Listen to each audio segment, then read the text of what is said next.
Indian national Lokdal के हरियाणा अध्यक्ष अशोक अरोड़ा का कहना है कि हरियाणा राज्यसभा चुनाव में जो हुआ वो देश के लिए काला दिन था। अरोड़ा का आरोप है कि पूरे गड़बड़ झाले में हरियाणा सरकार शामिल है। अरोड़ा की मांग है कि चुनाव के रिजल्ट पर तुरंत रोक लगनी चाहिए। अशोक अरोड़ा से खास बातचीत की हमारे सहयोगी राजेश चौहान ने।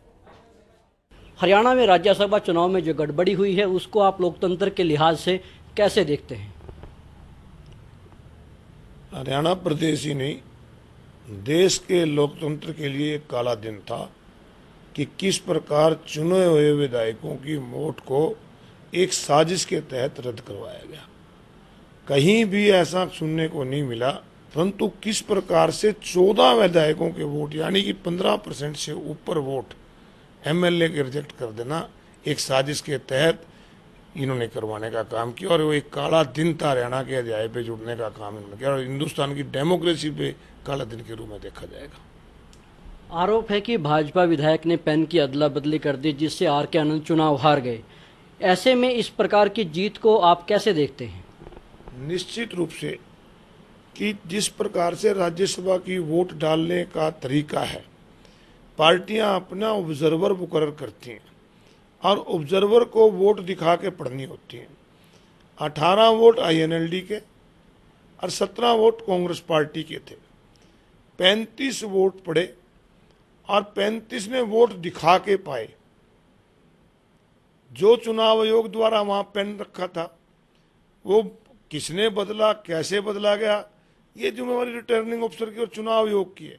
वोट डालने वाला विधायक कोई भी जाएगा, उसको क्या पता पेन यहाँ बदला पड़ा है कि दूसरा पड़ा है। आपको नहीं लगता कि पूरे मामले की जांच होने तक चुनाव आयोग को इस पर रोक लगा देनी चाहिए ताकि किसी प्रकार से जांच प्रभावित न हो?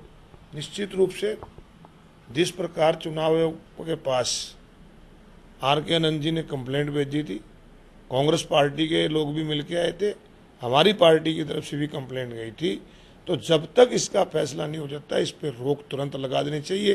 परंतु चुनाव आयोग भी लगता है कि टाल मटोल सरकार के दबाव में कर रहा है और ये खाली हरियाणा प्रदेश की सरकार इसमें इन्वॉल्व नहीं, जो अपने आप को सबसे पारदर्शी सरकार कह रही है, देश की सरकार, मोदी सरकार, ये उनके ऊपर भी प्रश्न चिन्ह लगाते हैं। इस मसले में आरोप कहीं न कहीं रिटर्निंग अधिकारी पर भी लगे हैं कि उनको पता था कि किस प्रकार की गड़बड़ी यहाँ पर की जा रही है, तो ऐसे में किस प्रकार की उनके ऊपर भी जांच होनी चाहिए?